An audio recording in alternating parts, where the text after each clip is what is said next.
Here's the truth most gardeners never hear, and if you're serious about growing better soil, this will change how you garden. If this kind of deep, practical soil knowledge matters to you, make sure you subscribe to the Evergreen Garden YouTube channel and drop a comment below because honestly, this topic affects every bed, every crop, and every harvest.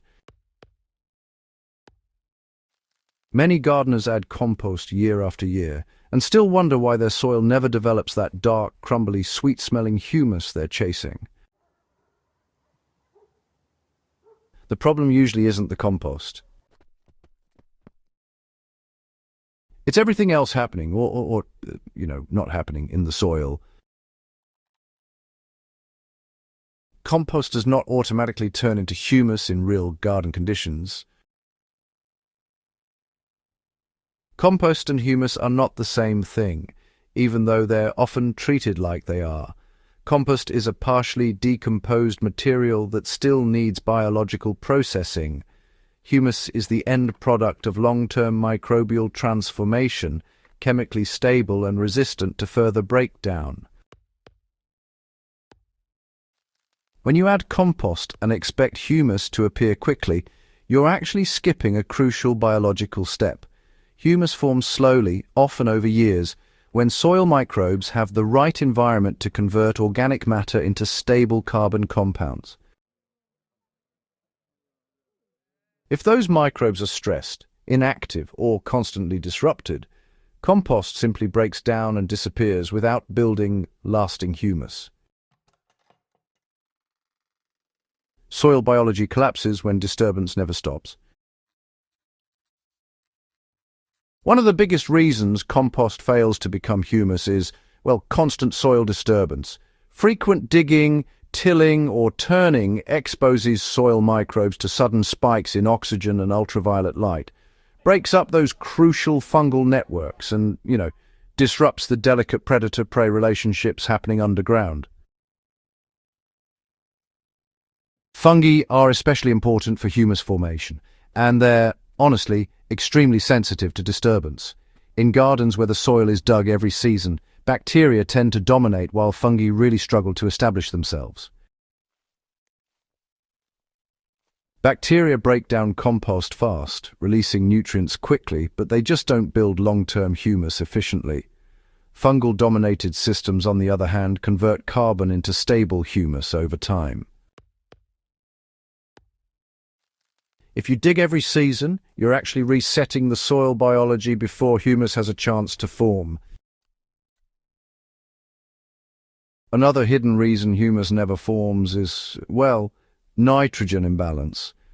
Compost that's too high in carbon, like woody compost, leaf-heavy compost, or unfinished material, needs nitrogen for microbes to break it down. If your soil is already nitrogen poor, what happens is microbes will scavenge nitrogen from the soil itself. This speeds up decomposition, but it actually prevents stable humus from forming. On the flip side, soils overloaded with fast-release nitrogen from synthetic fertilizers cause microbes to consume organic matter rapidly, releasing carbon as carbon dioxide instead of stabilizing it as humus. A practical rule is to balance compost applications with nitrogen sources at roughly a 25 to 30 to 1 carbon to nitrogen ratio. For example, if you apply shredded leaves or wood-heavy compost, pairing it with a light application of manure or a nitrogen-rich green mulch helps slow breakdown and encourages humus formation. Adding more compost does not actually compensate for poor microbial diversity. Humus, it forms through these complex interactions between bacteria, fungi, protozoa, nematodes, and microarthropods. Sterile soils, compacted soils, or soils exposed to chemical residues just lack the diversity needed for humus stabilization. And this is exactly why two gardens receiving the same compost can behave completely differently. In practice, introducing diversity means applying compost sparingly but consistently, avoiding chemical fungicides and herbicides, and of course feeding soil life with living roots. Cover crops like clover or vetch, even in small garden beds, keep microbes active all year round and, dramatically increase humus formation over time. If your soil lacks aggregation, compost will never become humus. Sandy soils drain too fast, washing nutrients away before microbes can stabilize carbon. Heavy clay soils suffocate microbes by excluding oxygen.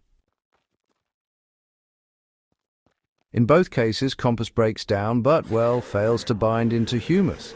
Stable humus forms when organic matter attaches to clay particles and mineral surfaces. This actually requires good soil structure with aggregates of different sizes. So, a practical approach is to apply compost at no more than 2 to 3 centimeters per season and, combine it with mulching rather than actually working it into the soil. Mulch, it protects those aggregates, helps moderate moisture, and creates the sort of slow decomposition environment that humus really needs. Humus formation is honestly quite slow, and it really requires stable moisture levels. Alternating between waterlogged and bone-dry soil, that just kills microbes over and over again, forcing organic matter to decompose in a much less efficient way. Many gardeners, unknowingly sabotage humus formation with irregular watering. A soil that stays slightly moist, similar to a wrung-out sponge, allows microbes to work steadily. For example, in raised beds, deep watering once or twice a week is far better than daily shallow watering. This consistency allows compost carbon to bind into humus instead of being lost to rapid oxidation. Time is the ingredient most gardeners underestimate. Even under perfect conditions, humus formation takes time. Compost added this season may not contribute meaningfully to humus for 2 to 3 years. Gardens that chase instant results often over-apply compost, disturb soil, and fertilize heavily, all of which slow long-term soil improvement. A better approach is patience and restraint.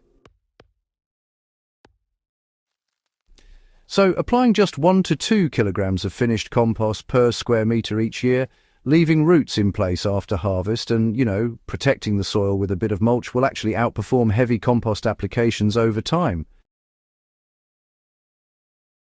Living roots are, absolutely essential for turning compost into humus. Plants feed soil microbes through root exudates, sugars, and organic acids. These exudates in turn fuel the microbial processes that stabilize carbon into humus.